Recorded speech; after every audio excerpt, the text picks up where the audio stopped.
देखिए 4 नंबर प्रश्न क्या है, इसमें आपको कहता है लाभ हानि नियोजन खाता बनाइए।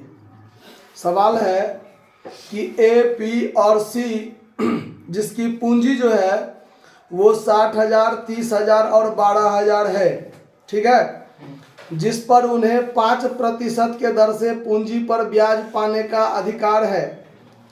पूंजी पर ब्याज चार्ज करने से पूर्व फर्म का जो लाभ है वो है 34,000, ठीक है। लाभ हानि विनियोजन खाता बनाइए यदि वे लाभ हानि को 6:3:1 में बांटते हो। यानी आपको लाभ हानि नियोजन खाता बनाना है, उसी को लाभ हानि विनियोजन खाता भी कहा जाता है। तो ये जो बनेगा कैसे बनेगा देखिए, सीखिए। तो सबसे पहले हम लोग फॉर्मेट खींचेंगे, प्रॉफिट एंड लॉस, बोलिए नहीं, एप्रोप्रिएशन अकाउंट, एप्रोप्रिएशन अकाउंट। यहां लिखेंगे for the year ending, for the year ending, जा तारीख को वर्ष खत्म हुआ हो, यानी जिस वर्ष के लिए हम लोग बना रहे हैं उस वर्ष का नाम होना चाहिए, ठीक है। तो यहाँ पर फॉर द ईयर एंडिंग का कोई डेट नहीं दिया हुआ है। तो देखिए फॉर्मेट ऐसे खींचेंगे, क्रेडिट साइड हुआ, डेबिट साइड हुआ, पार्टिकुलर अमाउंट, पार्टिकुलर अमाउंट, ठीक है।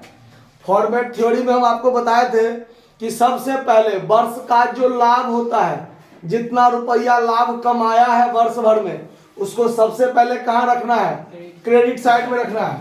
तो यहां पर लिखेंगे बाय नेट प्रॉफिट, कितना रुपया लाभ था, 34,000, यही ना। और अब है आपको पूंजी पर ब्याज देना। सवाल में ज्यादा बात नहीं दिया हुआ है, सिर्फ पूंजी पर ब्याज है। अगर वेतन कमीशन ये सब भी रहता तो ये सब भी देते, लेकिन सवाल में है सिर्फ पूंजी पर ब्याज।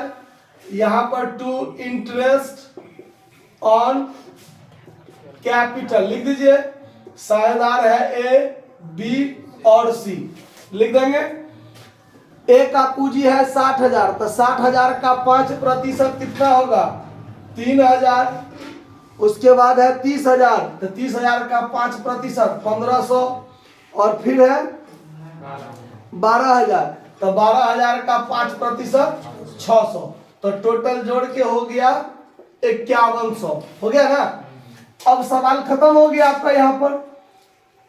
अब यहाँ टोटल आपका 34,000 लाभ है, तो यहां भी लिखेंगे 34,000, बराबर पर होना चाहिए, है ना। एक साइड छोटा एक साइड बड़ा नहीं होना चाहिए, नहीं तो खाता आपका विकलांग की तरह लगेगा देखने में, इसीलिए एक समान होना चाहिए।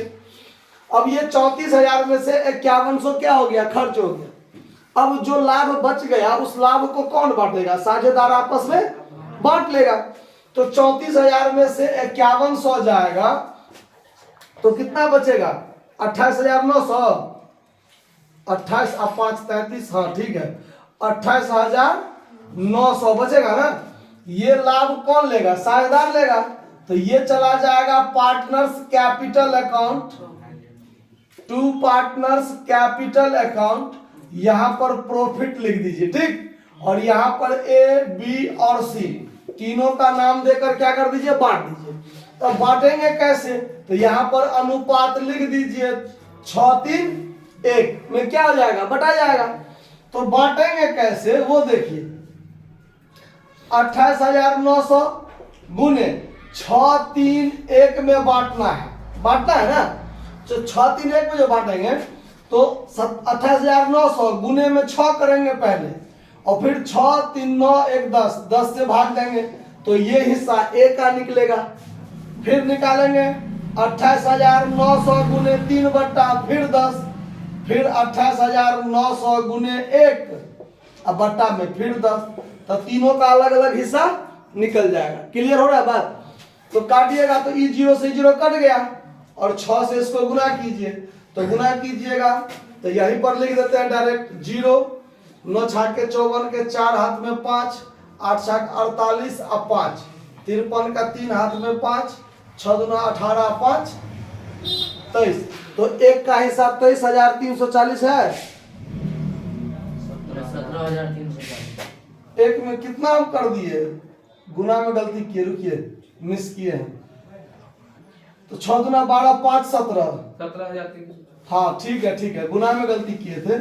फिर यहाँ पर तो 28 या 84 और 2 8770, और ये हो जाएगा 2890, है ना तीनों का आंसर। ठीक है, 82,70। फिर तो मिस्टेक किए, 28 या 84 2 86, ठीक है, यहाँ पर यही होगा। चलिए, बड़े बड़े शहरों में छोटी छोटी बातें होती रहती हैं, ठीक है ना। तो ये आपका सवाल क्लियर हो गया ना, कोई दिक्कत नहीं ना इसमें, नोट कर लीजिए। धन्यवाद।